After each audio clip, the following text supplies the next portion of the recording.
I told you I was eating.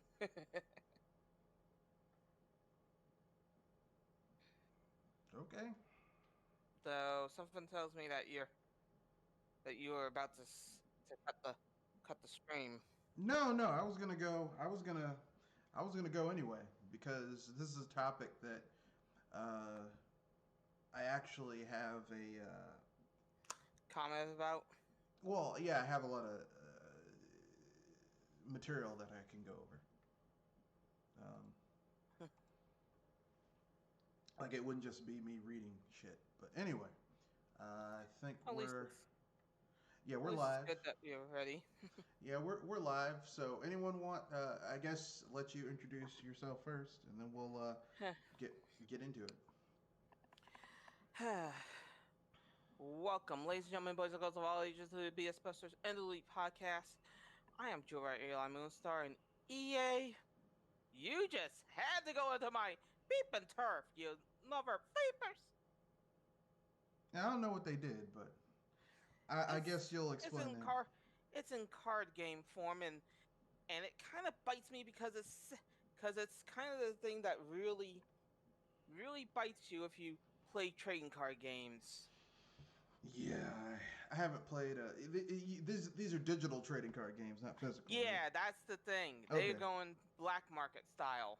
Oh, you mean that thing where someone apparently who was working at EA was doing black market deals? hmm And not only this is bugging me in the way of card games, but this is bugging me in the sense that this is what it takes for EA to actually move. Really? I mean, because it's their money, I know, but still. you know. No matter how I bad thought they things are. I thought they at least look for long-term money, not money that's right in front of their faces. No, this is long term money.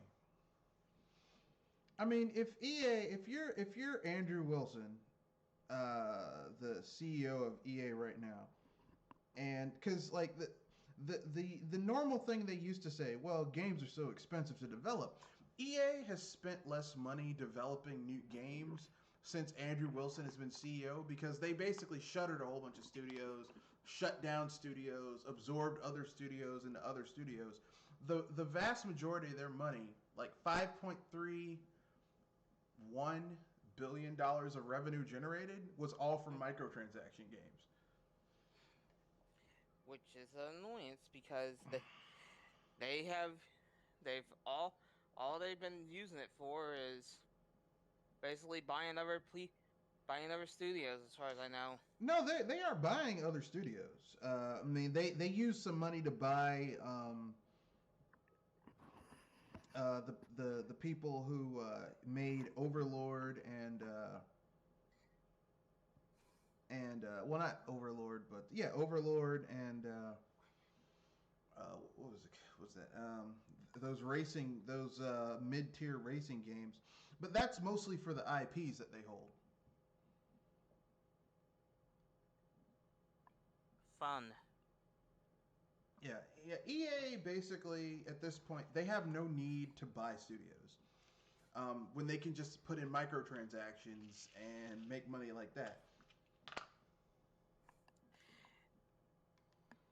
They had this problem with Battlefield, and they Yeah, have this problem with their sports games. yeah, yeah. It's an issue, all right.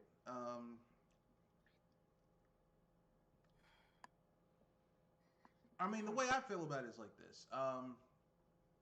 While I don't like the business, while I don't like the impact it's had on Gaming. gaming, yeah, I have the utmost respect for it business wise. Like I can't I get mean, mad. I can't get mad at a business person for doing something that makes a lot of money for their business. Like as a business person, if someone came up to me and said, "I have a way you can implement something in your business that will cost you less money to implement, but make you more money back, and you need less people to implement it, and all you have to do is just maintain it," That's really good business sense. The problem is that it's destroying the hobby. Yeah, that's not long term. That's not long term focus there. Well, I mean, it I is and mean, it is and it isn't. It's destroying the hobby, but what does EA care? As long as they get enough, as long as they have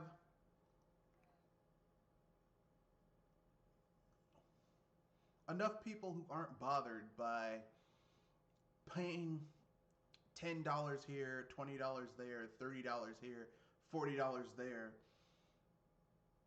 while playing FIFA or Madden,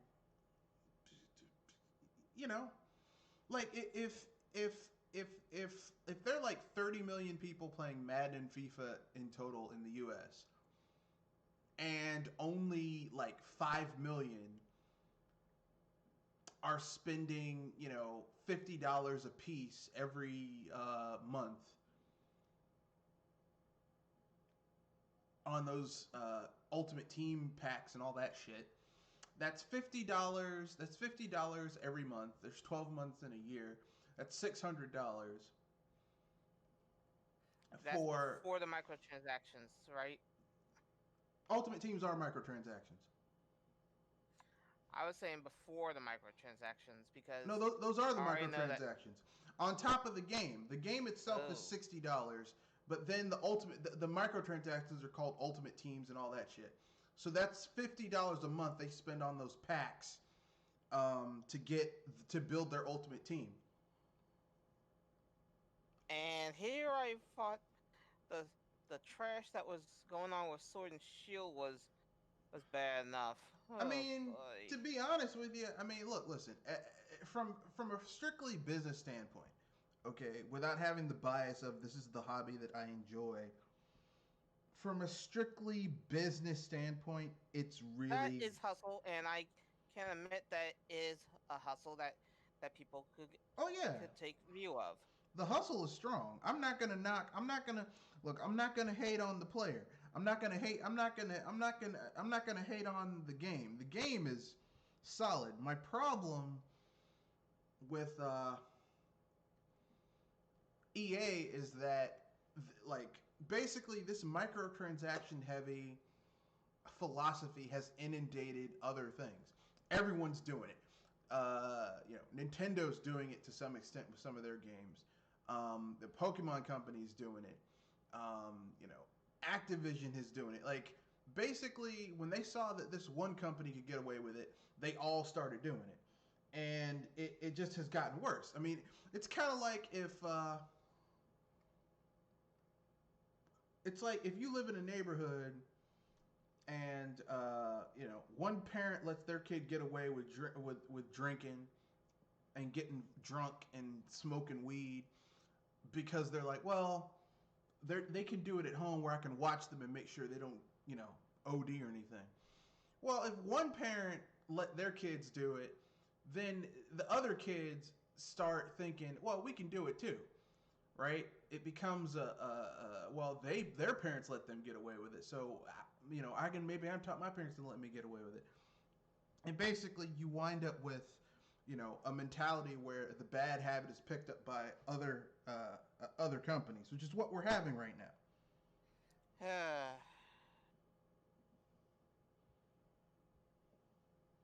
Which would bring me into another topic, but I'll let you introduce yourself before we get too far. Yeah, it's me, Mr. Red Fox, owner proprietor of BS Busters, and the main topic we're covering tonight are the business concerns of Microsoft buying Zenimax Media Holdings, which Zenimax Media Holdings is the company that has all those other studios under their belt, like id Software and uh,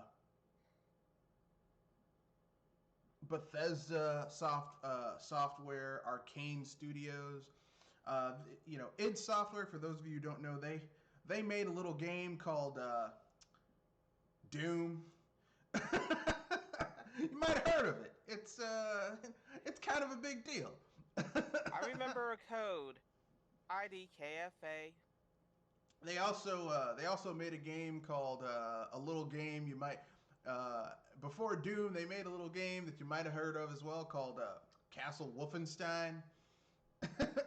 Yeah, that those those games I played way back Yeah, on the after PC. after Doom and Doom 2, they made another game called Quake. I haven't played Quake. I have. They made a lot of really great legendary PC games. And then they kind of went downhill because they made Doom 3, which is a horror game, which kind of messed up the flow I of was the about to franchise. say horror horror games. I'm gonna say are not my thing, but even then, I saw that game had a lot of mistakes in it. I Can I put it like that? I agree. I mean, the whole point of Doom is that you're this badass space marine killing demons and possessed corpses of other people. And Like you and should you're never so feel. bad, and you're so bad at A that the demons use a ritual to seal you up. Yeah, you should never feel in a Doom game. You should never feel helpless. And Doom 3, like literally, you feel like um, Like you're in Silent Hill. well, you literally don't start to feel like a badass until you're a good um, Half in.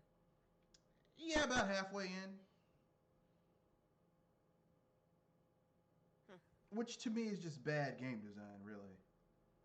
Um, and I know what they were going for. They were like, okay, let's subvert expectations and look at it from a different point of view.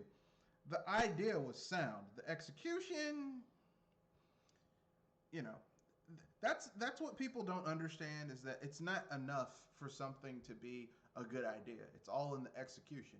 A shit idea with great execution can still be a pretty good game.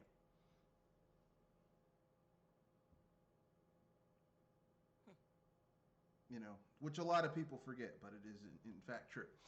But anyway, as I was saying, so yeah, so id Software also made Rage, which a lot of people were kind of mad about that game. Rage 2, which was a flop, but is on a technical level much better than the first Rage game. Um, Arcane Studios, which made Dishonored and Dishonored 2. Dishonored is pretty good. Dishonored 2, It not quite as wasn't up tight to as the snuff. first game. What? It wasn't up to snuff. No, it was okay. Let me put it this way: on a technical level, Dishonored 2 is a better game. You have two different characters; they play differently. Um, how they play is very different from one another. Well, different enough that there's a distinction between the two. Um, and a lot of the technical issues with Dishonored 1 are fixed with Dishonored 2. The problem is that in Dishonored 1, because you only have one protagonist and you only have one story that you're trying to uncover, it's very easy to kind of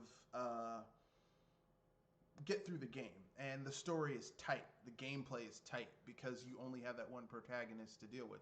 Because Dishonored 2 has two different protagonists who some missions can vary wildly depending on who you're playing as. And I basically like you choose one character and then you can like their stories are different. So like there's some things about Dishonored 2 that make it not quite as tight narratively as Dishonored 1. They're both good games on a technical level. Dishonored 2 is better than Dishonored 1, but Dishonored 1 is a tighter, better, and more well designed game. So you know, Uh-huh. um, but Dishonored 2 was a flop. Um, or at least it wasn't a flop, but it didn't sell as much as they anticipated it to sell.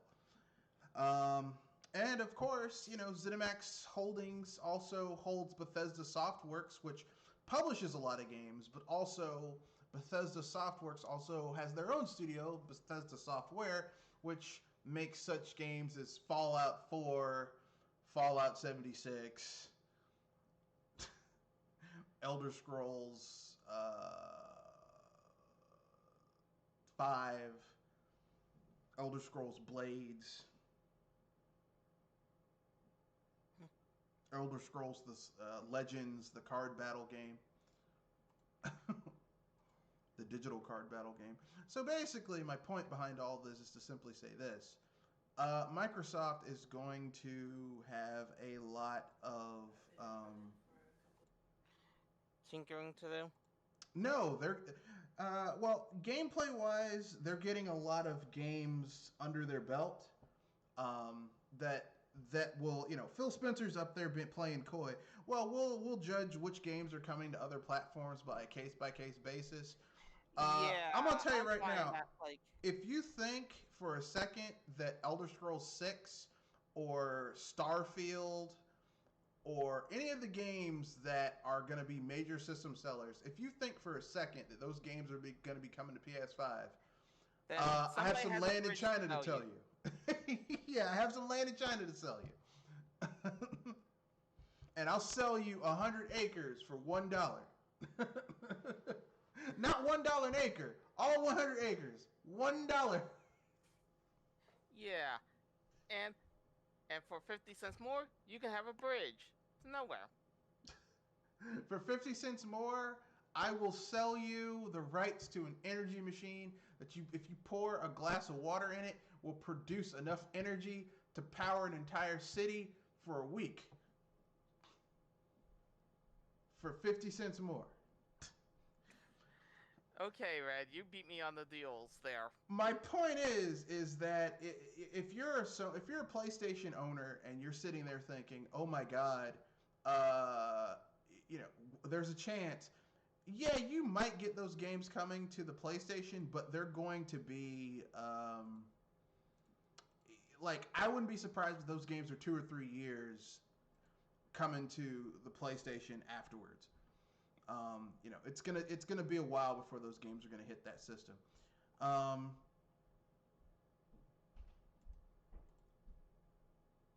and that's my opinion on that.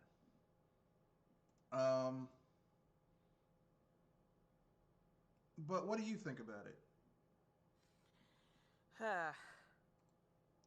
This is going to be one of those moments that you're going to have to wait and see. Though you just have this feeling that get your crash helmet on. Fair enough. Um, I how can I put this? Basically, Bethesda fanboys and Bethesda themselves are painting this out as, oh, well, this is a great thing. Here's what people need to understand about Bethesda. The last 5 years for Bethesda they've had more games that have underperformed than overperformed. Um, Doom, the original, the 2016 Doom remake did well, but Doom Eternal didn't do nearly as well as the Doom remake. Um, the Wolfenstein reboot did well, but Wolfenstein New Blood tanked. Did very poorly. Rage 2 tanked, did very poorly. Fallout 76 tanked, did very poorly. Basically, Bethesda has had, over the last 5 years, have released like 5 or 6 games, and only 2 of them have done well.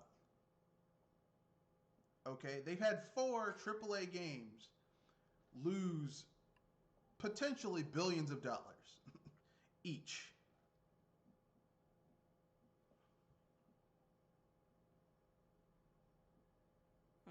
So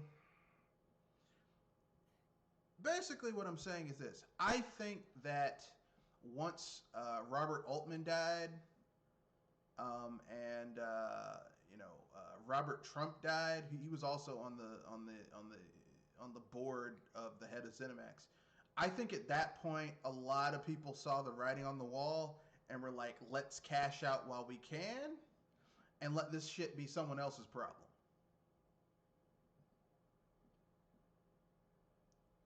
Um, which is what I think happened.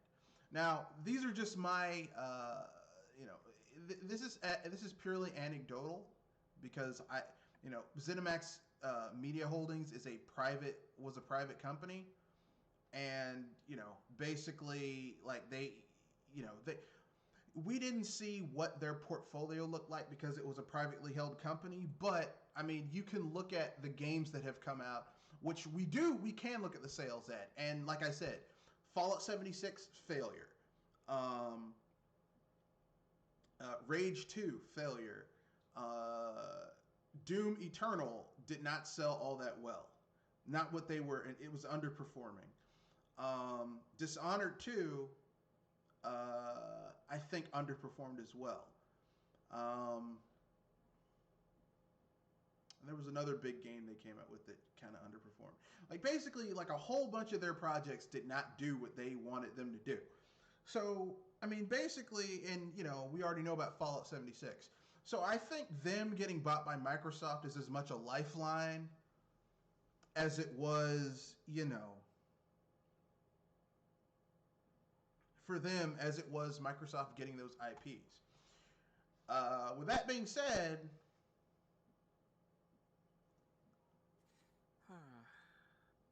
I mean, what does this mean for gamers? Well, like I said, if you own a PS5, if you're thinking you're gonna get you that shit, those Hallmark Bethesda games coming to the PlayStation, if they do come, it's gonna be you're gonna be waiting a year to 2 to 3 years.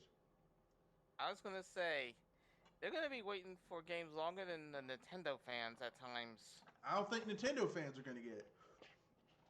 Like I'm gonna break this down for people, okay? The only reason, think about this: Nintendo fans when the Switch came out, they're like, "Man, we're finally getting Bethesda games on the Switch." If you okay, let me put it this way: Bethesda, the last time Bethesda put one of their games on the Nintendo system was the NES. Okay? And they were a small, desperate company at that point, okay? The only reason they put games on the Switch was because they were desperate financially. It's not because they had any belief in the system or anything like that. This shit was about money. All right? I'm not surprised. Not to say, I mean, why? Like, the thing is, people are like, well, look, listen, let's keep it real, okay? Even when they ported over, Skyrim to the Switch, they didn't even port over the newest, latest version of Skyrim. They ported over the old, still broken, in many ways, missing basic features to the system. So, I mean, even when they could port over a version, they did the one that was the least modified. Well, the basically, how can we do the least amount of work to get this shit running on this stuff? So when people come up to me and they're like, "Yeah, this game's on the system," why would you want the shittiest version of a console on your system? Of a game on your system. I don't get that.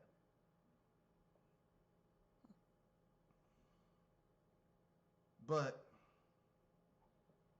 you know.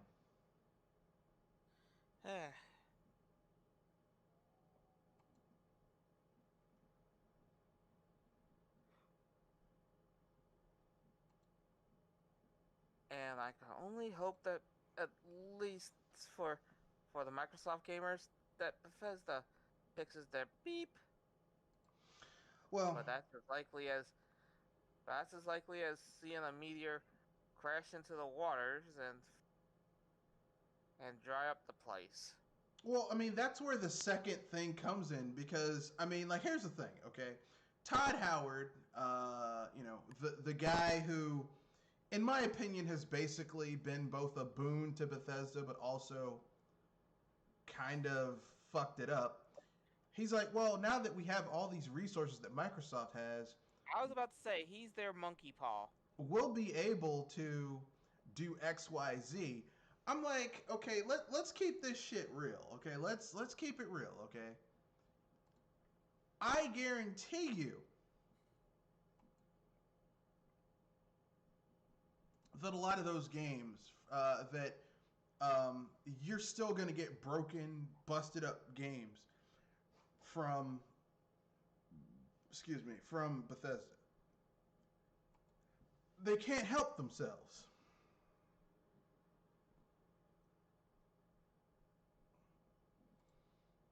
You know, and their excuse is going to be, well, our games are so huge that, that's why this game is so is a broken piece of shit. But what do you think?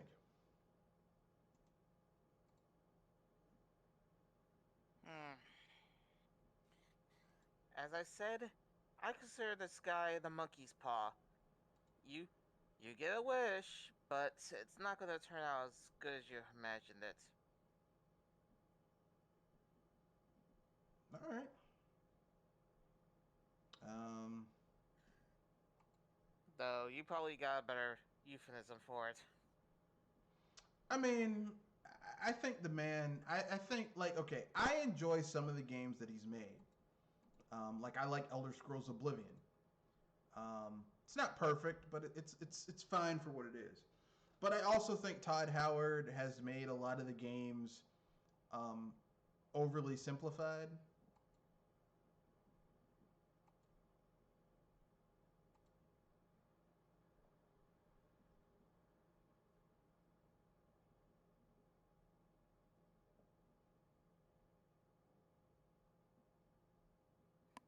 So Go on.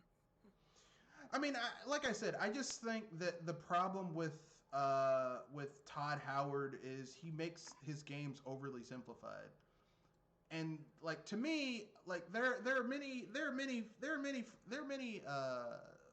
video games that could do with people making them slightly more simplified, but RPGs are not one of them. Like an RPG can be too complicated, but it also should never be so simple that it loses um, Jeff? its depth. Correct. And a lot of RPGs, like I've seen how Todd Howard's touch on these games has made them more um, overly Beginner simplified. friendly. Well, just overly simplified. Because there are RPGs that are beginner friendly that aren't as overly simplified as Bethesda's games. Hmm. I was going to say that there's oversimplified and then there's beginner friendly, and it's so beginner friendly it's hopefully simplified. Uh, eh, I mean, I wouldn't even go that far. Like, okay, Chrono Trigger is beginner friendly. Like, if you have never played an RPG, Chrono Trigger is a great starting point for RPGs because it teaches you the basic skills that you would need in order to play other RPGs. Then there's a game like Final Fantasy Mystic Quest, which basically treats the audience, the targeted audience, like you're too fucking dumb to know how to play an RPG. So we're gonna make this overly simplified RPG just for you. It's like Kirby is a platformer for people who aren't good at platformers.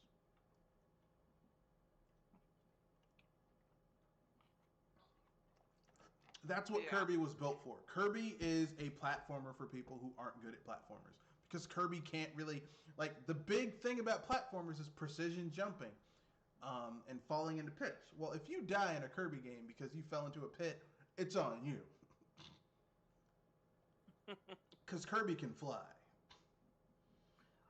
In some games, he can't fly forever, but he And can fly. depending on the game, it's like infinite. He has an infinite flutter jump in some games. Now, Kirby 64, it's like limited, but in other Kirby games, it's infinite. You can puff away as much as you want to.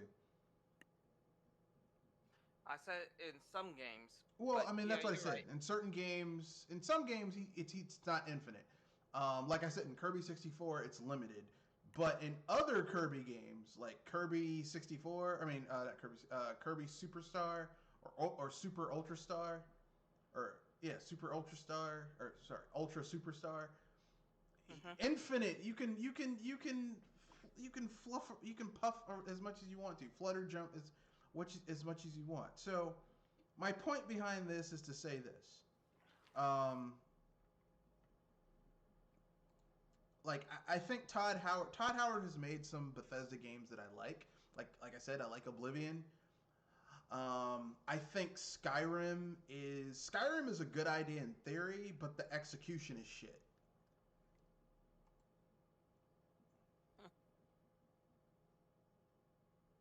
And that's kind of the flaw with Skyrim, is that idea really nice. The execution, like all of Skyrim is just this was a good idea if only it was better expressed. Yeah. It's like, man, that's a good idea. Too bad it was badly, it's Executed. badly executed. It's kind of like a video game. Making a video game is like writing a paper, right? Like you could have the best idea for the paper as humanly possible, but if you can't articulate it and write it down in a way that makes it readable, uh, then having a good idea means nothing if it's not well articulated. Executed.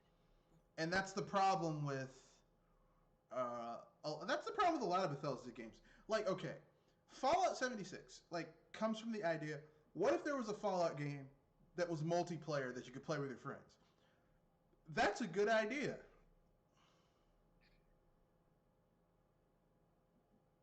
So somewhere in execution, The execution something was went terrible. south. Yeah, the execution was terrible. The idea is good, right?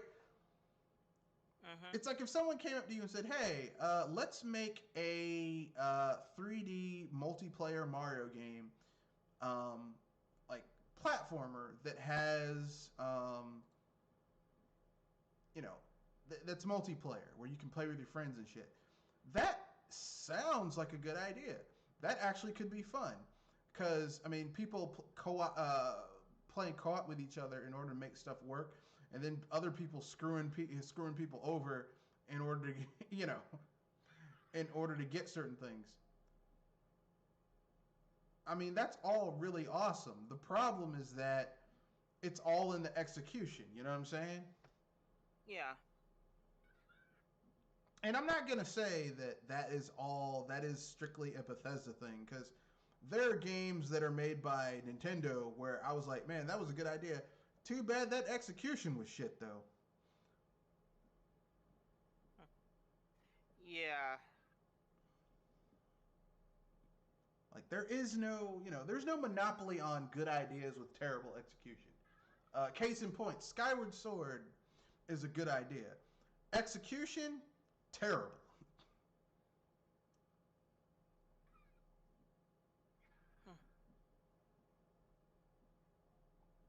So, you know.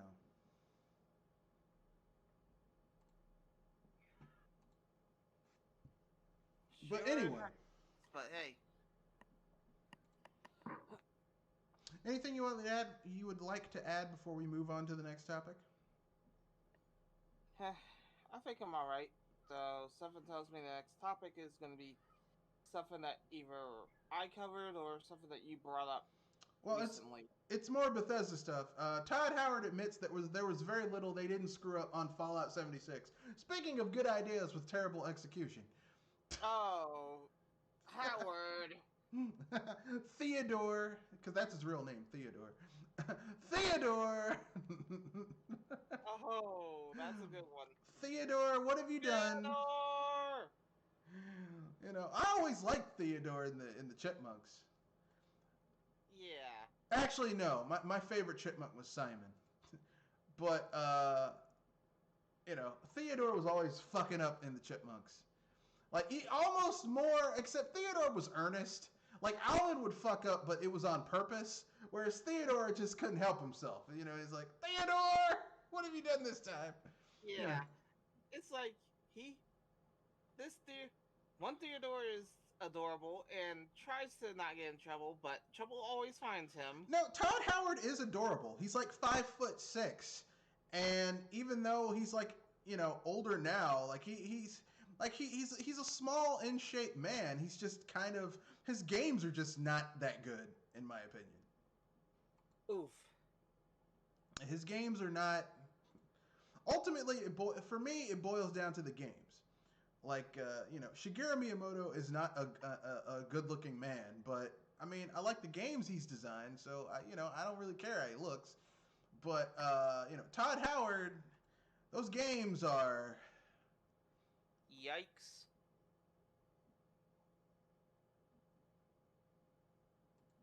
pretty bad, pretty fucking bad. It's pretty bad. Um, I would say that I would say that Fallout 76 is an example of how poorly an idea can be articulated or executed compared to because having a good idea isn't good enough. It's the execution. Yeah, and sometimes you see somebody doing a triple flip and then they go into a face plant. No. Because there's never a good reason for a human being to do a triple flip, unless you're in the Olympics. If you are not in the Olympics, there's no reason for you to be doing any of that shit.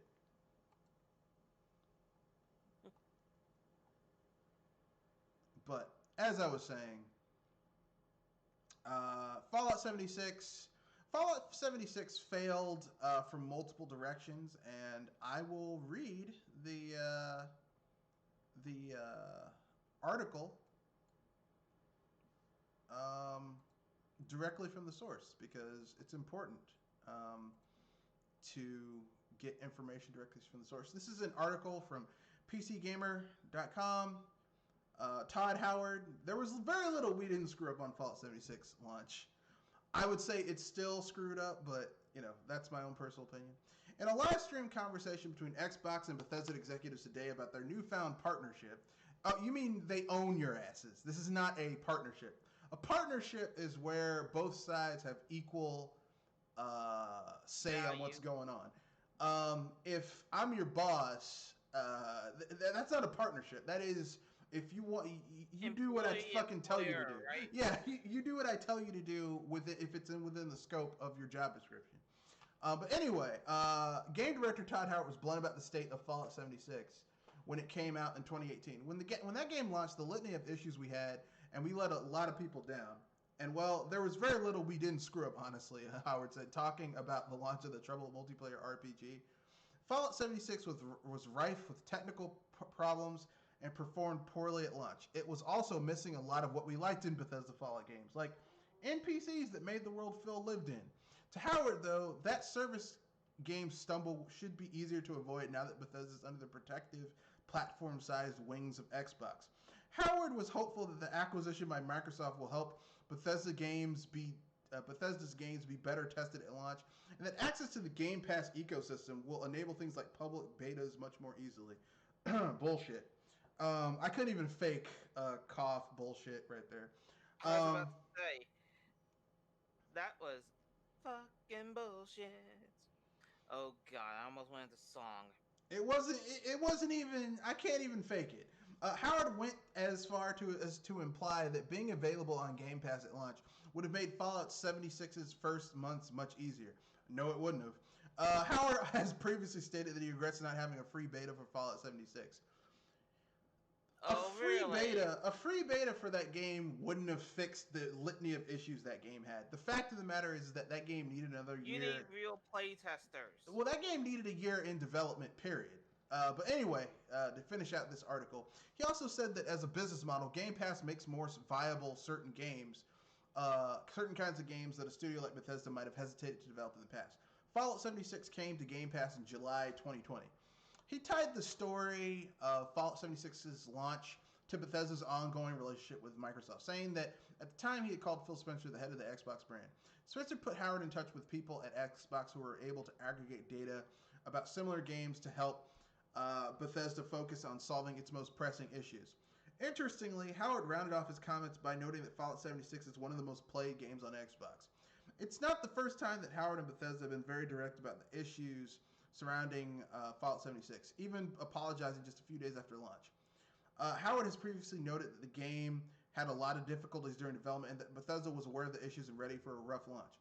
Bethesda's history of launch issues also extends to famous moments like Skyrim's special editions patch to fix a patch.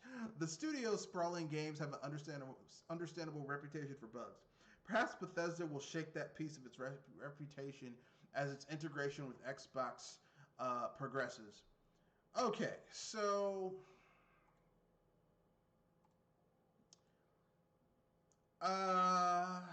thoughts? He's he's really swimming up creek, isn't he? Trying to say that there's a partnership when he's basically even employed. I mean, he got paid because I think Todd Howard owns like 20% of the private held stock of Zenimax. So I mean, he got a lot of money. Okay, so I'm not gonna say that he didn't get paid, but I mean, at this point, if you're working there, you're an employee. This is not a partnership. Okay, you are a fucking employee. I know it. You're an employee. All right. Yeah, though, if anything, I could at least give him credit for being able to wordplay it. He can wordplay anything. Hell, you know. Yeah. I mean, like, here's the thing: if someone says on their portfolio, "We're curtailing staffing redundancies in our portfolio," that's a nice way of saying we're firing people. Okay. You know. Yeah. Oh, we were just curtailing redundancies in our portfolio. Oh, that's a very nice way of saying that you're firing people. At least you could say you're trimming fat. No. Trim the fat is what they use when they start. It's typically used because it has a pejorative meaning in the business world. Trimming the fat is what they want to use when they start getting rid of services that used to be standard with the business. Like, oh yeah, we used to have a health. We used to have a health insurance package for our employees, but we're trimming the fat, so you'll have to get your own.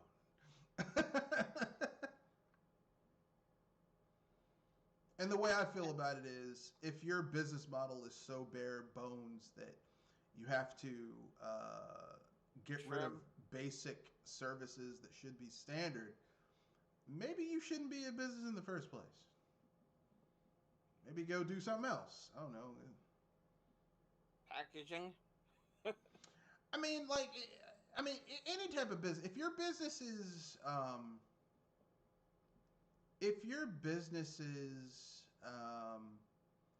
margins are so thin that you have to do shady, underhanded shit in order to turn a profit, you shouldn't be in business. Yeah. And I know some people are going to get mad when they hear that, but that's just how I feel. It's like, if you have to do shady, underhanded things in order to turn a profit, you shouldn't be in business in the first place. I was about to say, you should be in the black market instead. I mean, I'm not saying that everything's going to always be perfect,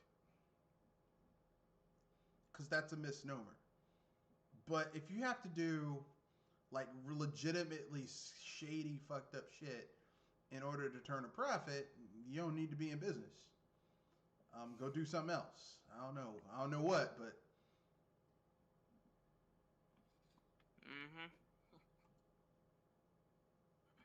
business ain't for you. But anyway, Any more Bethesda news? Well, you gave your thoughts. I was going to give my thoughts about the Bethesda news. I personally don't think anything is going to change. I think you're still going to have games coming from Bethesda that are broken pieces of shit because actually Bethesda hasn't had to overhaul how they make their games for years. And as long as they don't have to make their games better, if they have no incentive to make their games better, then, you know, they're going to keep on making their games like shit. And, leaning on Microsoft to fix their games for them after the fact is a little bit lazy, but this is Bethesda. That's what they do. They are a lazy ass company. I mean, a lazy ass developer. Personally, what I think is going to happen, I think if Microsoft is smart, they will pay.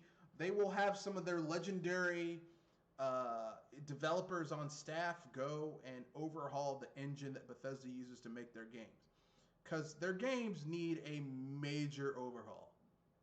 Like, that engine needs a major overhaul because, you know, how long can we? How long? How long? Why are we still playing Bethesda games? We're having a horse. 3D Bethesda games where having a horse is more of a pain in the ass than just running everywhere.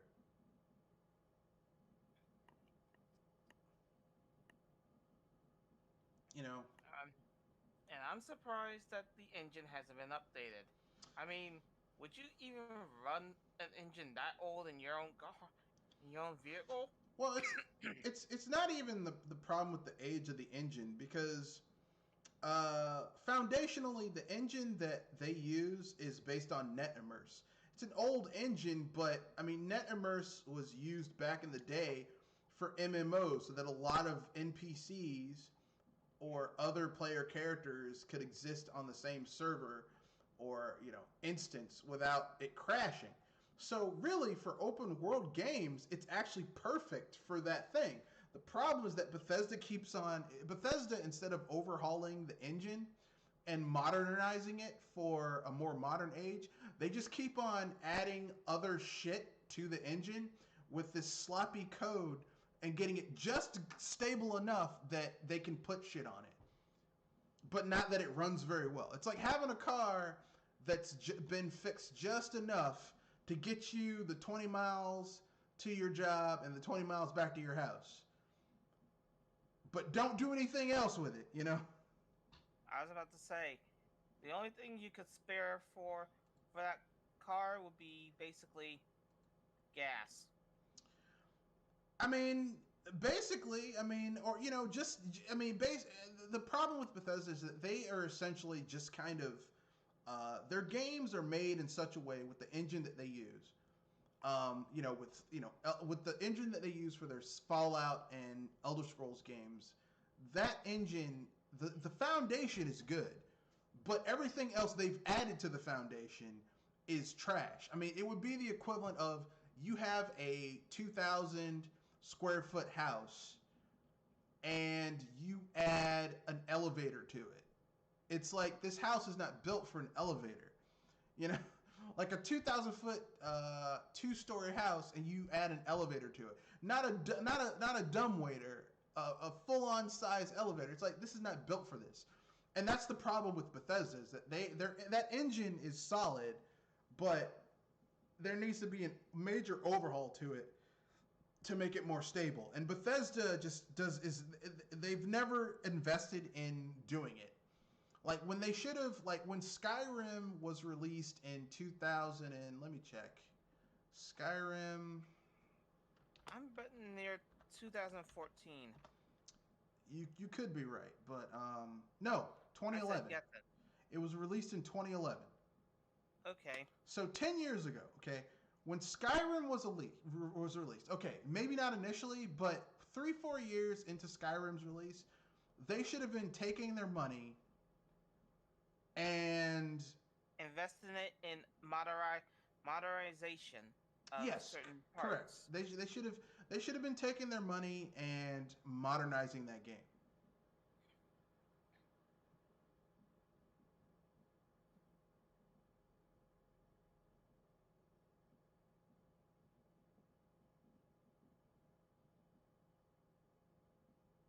So yeah, it needs to be it needs to be modernized. It needs to be overhauled and modernized. And I know like Bethesda apologists are going to say, well, it's built off of the it's built off of the it's the creation engine, which is built off. It's like, look, all that shit is built off of the Gamebryo engine, which itself is built off the creation engine is built off of the Gamebryo engine, which itself is a derivation of NetImmerse. All this shit was built off of NetImmerse.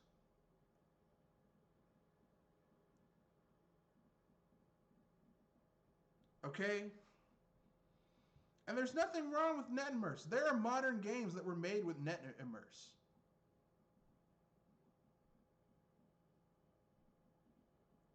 Okay? Mm-hmm.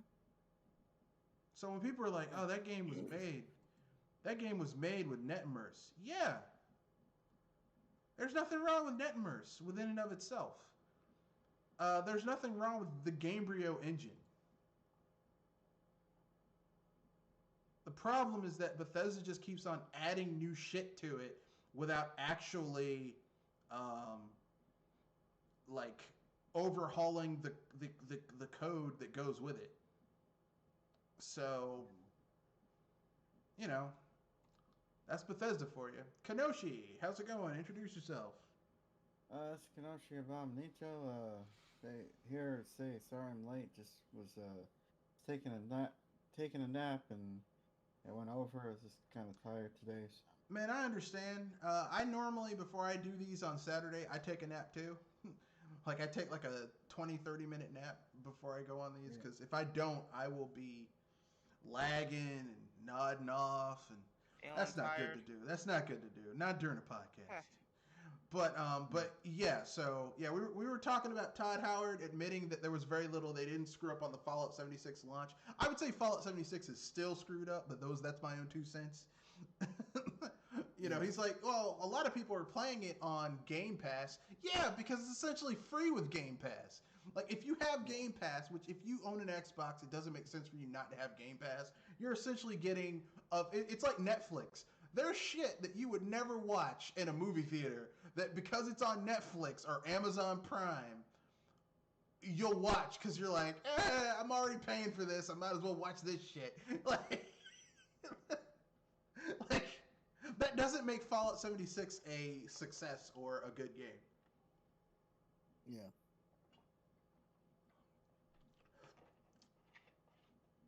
But anyway, moving beyond that, apparently it's very difficult to put doors in video games. Excuse Wow. me. I gotta hit my head to a wall for a moment. Yeah. Hearing that kind of wording, it just. Well, I mean, in their defense, there are certain things that are very difficult to program in a 3D video game engine. For example, has anyone noticed that stairs in a 3D game are really like the stairs never look right in a 3D video game? Yeah. And I mean any 3D video game. I'm talking Mario 60, a 3D Mario game, a 3D open world RPG. Go up or down some stairs. It never looks natural going up and down No. stairs. Yeah.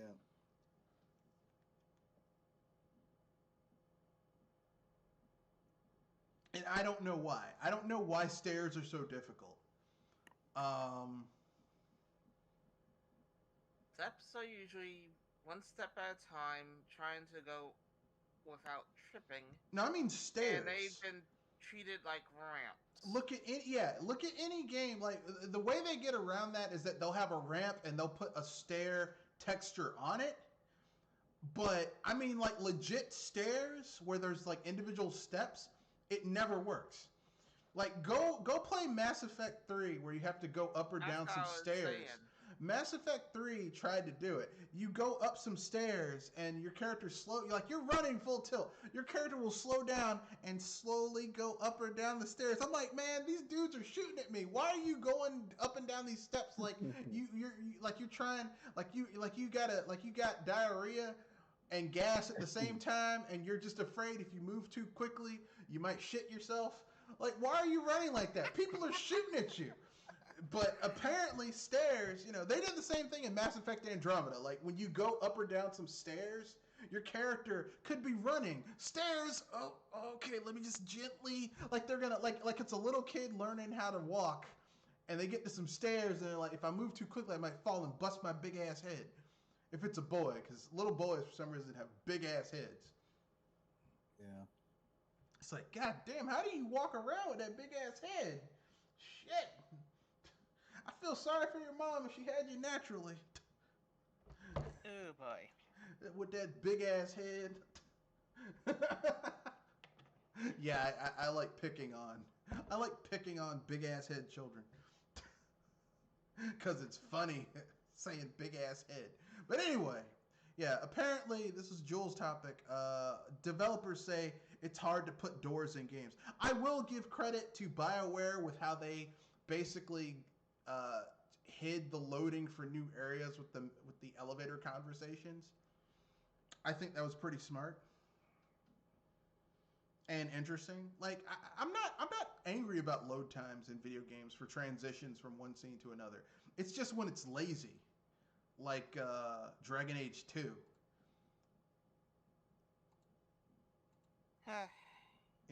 Dragon Age 2, where they couldn't even be bothered to make different dungeons. They just reused the same assets over and over and over again, cooking them together in the asset kit.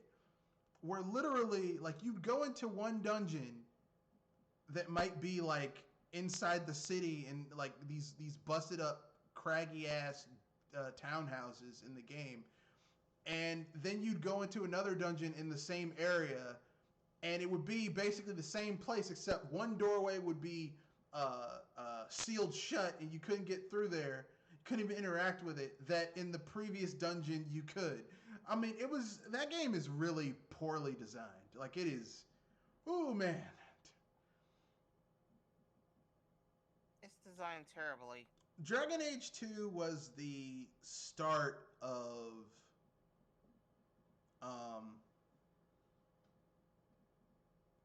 that was the start of that series just being a steaming pile of dog shit. Of that studio going downhill. In my opinion. Oh yeah. Yeah. As an aside, for those of you who like to say that the Gamebryo engine sucks, here are some games that were made in the Gamebryo engine that are actually pretty good. Bully Scholarship Edition, Way of the Samurai 3, Epic Mickey 2, Divinity 2.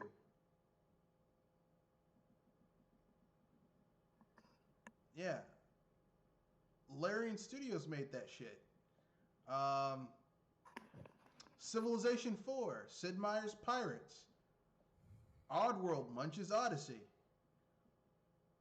So if that game comes out and it's a steaming pile of shit, it's not because... If a game comes out, I've been guilty of this. Don't always blame the engine, blame the developers.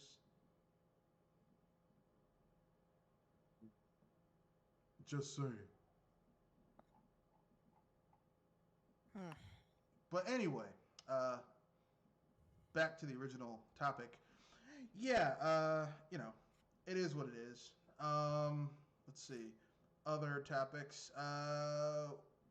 I guess you can encapsulate what you said earlier, Jewel, about EA and their employee allegedly selling FIFA Ultimate Team cards on the black market for thousands of dollars. Yeah, I was gonna say that this is a bite to me, especially on a card gamer perspective, because this is playing the market, basically.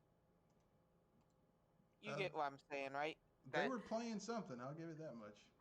Yeah, somebody offering a guaranteed rare for something that you you have to go for boosters, and even though I am against the EA boosters,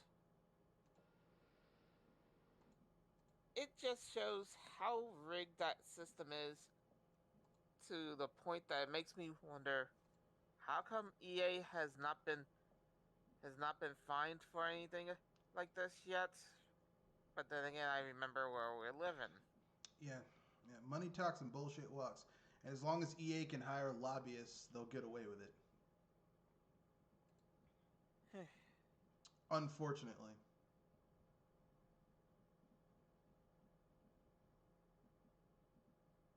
But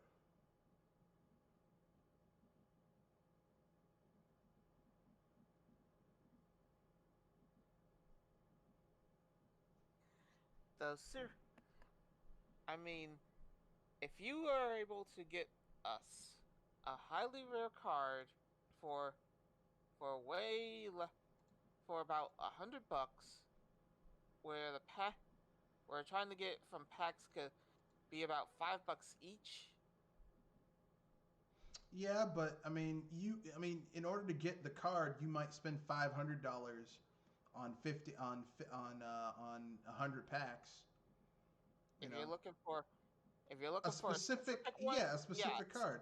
So I mean, and here's the thing, like, I mean, it's unethical because it's someone inside the company doing it, but I mean, like, underhandedly. But you know, if EA legitimately had like a card marketplace, where you could get specific cards for upsell, a higher price.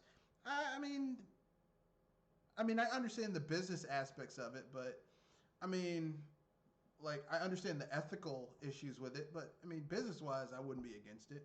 It would be better than someone spending $500.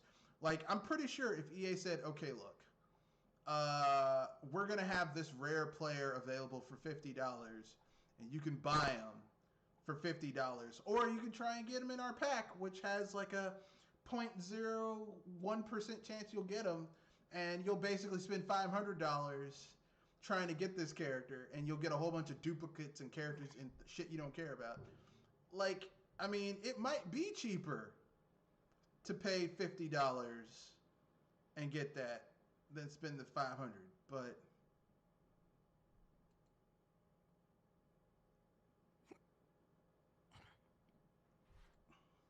Yeah, though, as I was saying, it's kind of a play on the market, and it will.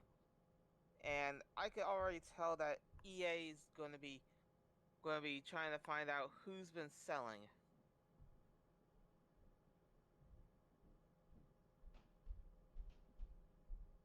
well, it is what it is.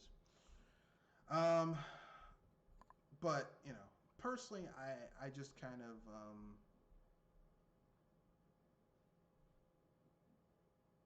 I just kind of feel that like, I mean, as long as they aren't flooding the market with duplicates, like, I just don't. I mean, it's bad because someone's doing it illegally under the table. But if there was a legitimate way for people to just buy certain cards they wanted, I don't have anything against that. I mean, it's going to implode the whole idea of this is a rare card if you can just go and buy it. But I mean, if people have the money and they want to spend it, I mean, you know, if this shit was available legitimately without playing Russian roulette, people wouldn't have to do illegal shit to get the cards. This is a case of artificial scarcity driving people to do um, shady shit. But it is what it is. Our last topic, and I just thought this was kind of funny. Call of Duty ruins lives. You mean the lives of somebody that was in jail?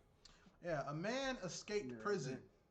A man escaped prison. Do you know what they do in prison to people? And I'm not even including the toss salad man or Fleece Johnson, the booty warrior. I'm talking about, people telling you when you can eat, when you can sleep, when you can shit, when you can exercise, uh, you know, uh, controlling every aspect of your life. And this man escaped that, managed to break out, but got caught trying to buy Call of Duty. Now, I'm going to keep it honest with you.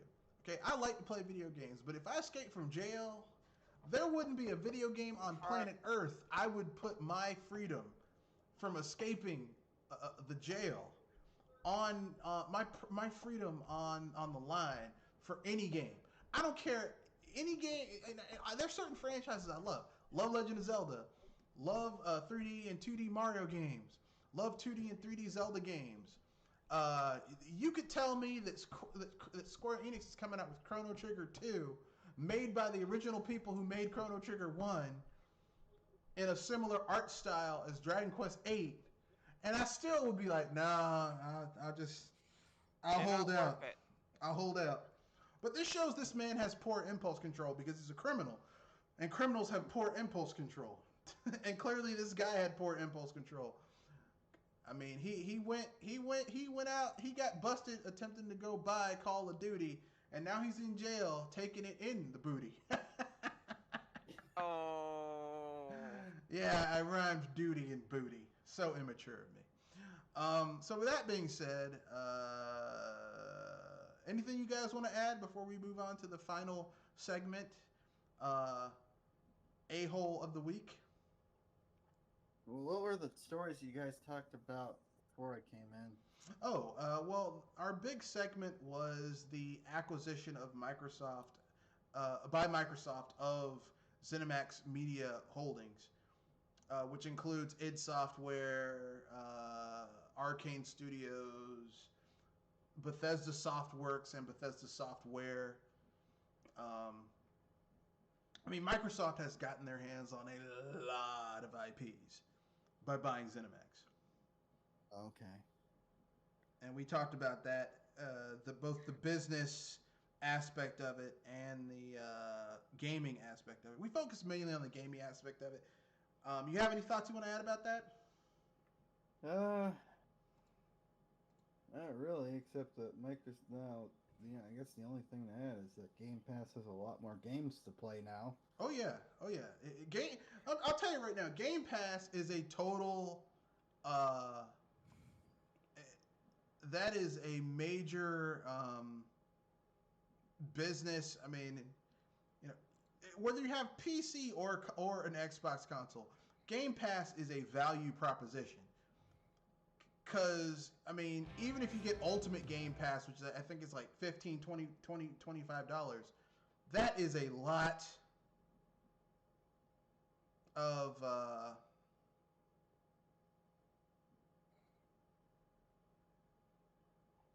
that's a lot of... That's a lot of content. That's a lot of content. I mean, for the price of two... I mean, I think you can get Ultimate Game Pass for... let me look up the prices. Ultimate Game Pass prices. So, if I remember right, their previous one, they jacked up the price because they're trying to transition.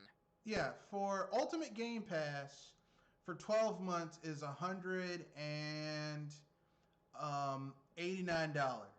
Okay? So for the price of 3 AAA games, which if you play video games, you're going to buy at least 3 games a year. So for the price of 3 games a year, you get access to hundreds of games. And I would say a good third of those are AAA games. I mean, that is a great value proposition. Yeah. So, I mean, basically, this is why Microsoft bought Bethesda Zenimax. Okay, it's to shore up their streaming service and eventually xCloud and all that shit. They want to make their streaming service look their games as a service look really attractive. And I hate to break this to people, but if you can pay $189 and get even $200 and get access to hundreds and maybe eventually close to 1,000 games, that's a really good value proposition. What were you gonna say, Jewel?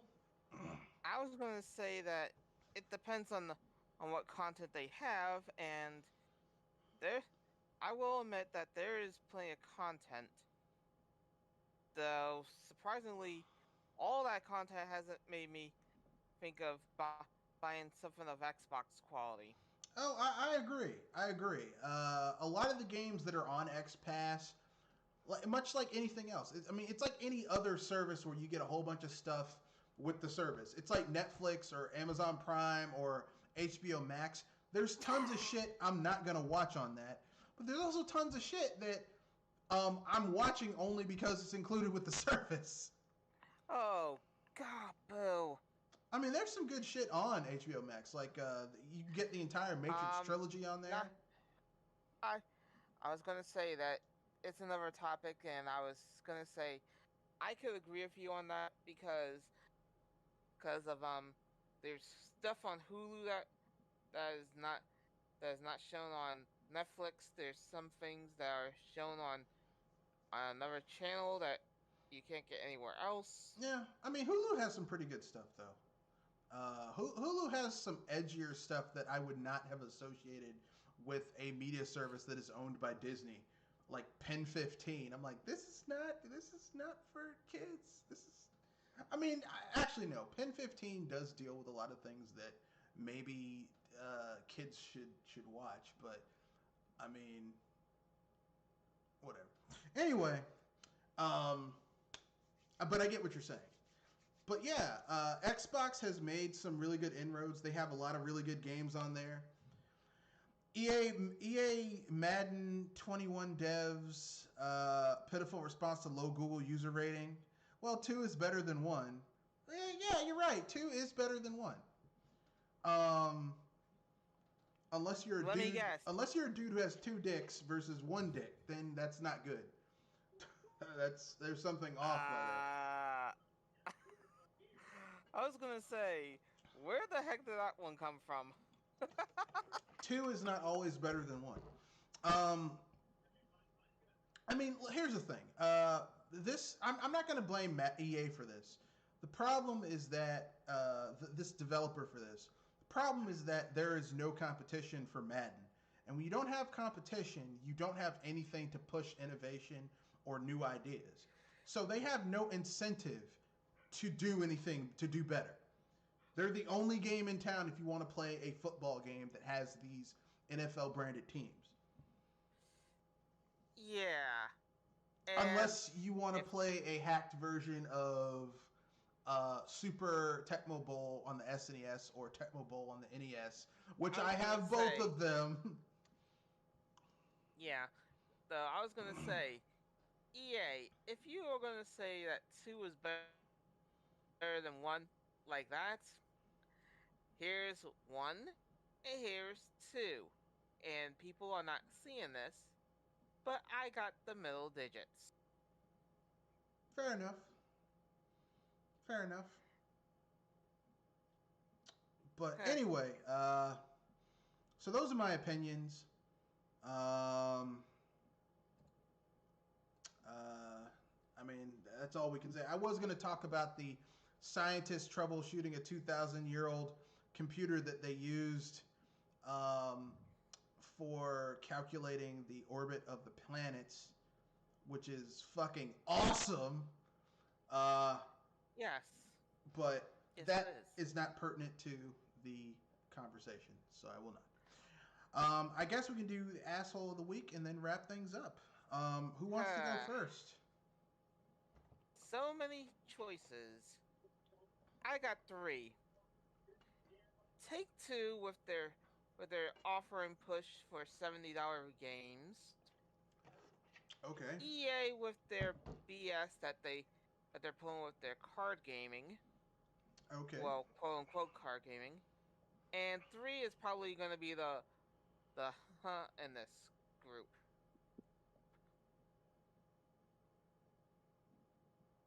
Okay. Who's number 3? Yeah. I said Soldier Boy. Oh, you mean he's offering a new Soldier Boy console? Yep. With games that he doesn't have the right to sell. Uh-huh. I'm saying, you Soldier Boy, you're trying to get yourself you're trying to get yourself arrested faster than this somebody that I would say is politically dangerous. Well, Are you really going that dangerous? I mean, I don't think he's gonna get arrested. I think he's gonna get sued, because I mean, these companies can sue him for damages. I mean, like what? Crank that isn't. You aren't getting those royalties, Soldier, for Crank that.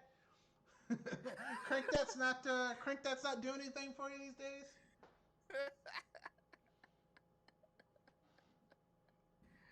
Oh yeah. They used to play that shit all the time at parties when I was younger, like 6, 7 years ago. Every party I went to, at some point during the party, someone would play "Crank That," and you'd hear the opening, ding, ding, ding. That's right. That's right. Someone explained the lyrics of that song to me, and I was like, Superman. What's Supermaning a woman? Someone explained it to me. I'm like, that is disgusting. Oh. That is absolutely disgusting. Some things are best left not known, Red Fox. Someone explained it to me, and I was like, that is a horrific thing. Like, people were playing that shit on the radio. As I said, some things are best left not knowing. And I'm glad I never had to know until recently. Yeah. But anyway, yeah. So I will withhold judgment. Do you have any nominations for A-Hole of the Week, Kenoshi? Nah, not this week. All right. So I got 3 choices. Kenoshi got none. That just leaves you, Red. Okay. I only have 2 choices. My first one is not a particular person, but a group. Bethesda fans who are thinking that, that games are gonna get better with the quality of their games are gonna get better. I don't see that shit happening. And Sony fans for thinking that people who don't own a Microsoft's console or a x86 running system that think that Microsoft isn't going to make some of the best or better, well-known, more iconic Bethesda IPs Microsoft exclusives.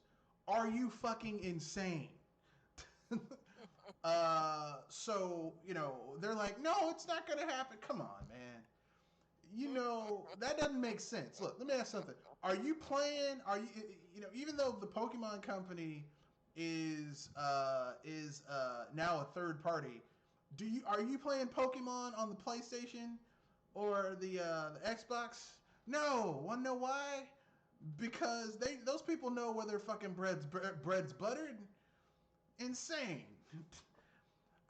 So I guess now we vote. So we have Soulja Boy, EA, Take-Two, and from Jewel and myself, I have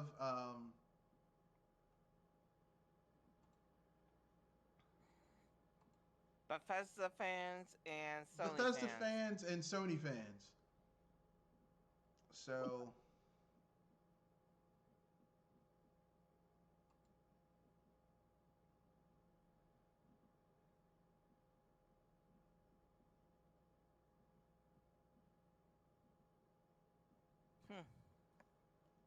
the choice is yours.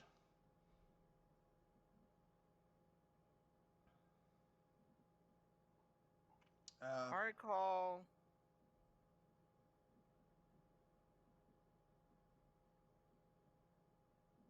And if I'm going to give it to just one person, it would be Soldier Boy. But I'm going for a group project run with this one, and I'm thinking it's Sony for You mean Sony fans? Mm-hmm. Yeah, I gotta go with Sony fans too. Mostly because it's ignorant to think that a company that bought a first party has made a first party studio, that they're going to have their shit going on other people's stuff. That is naive and asinine. And anything you guys want to pimp out before we wrap things up? Hmm.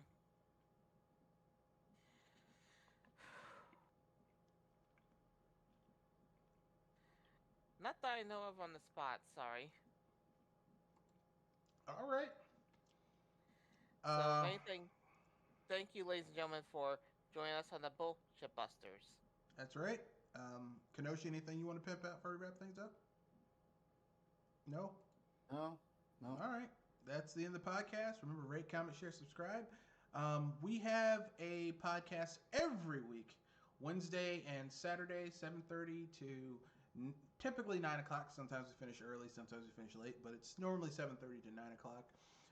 Rate, comment, share, subscribe, and Hype responsibly, ladies and gentlemen. good night, stay safe, and be happy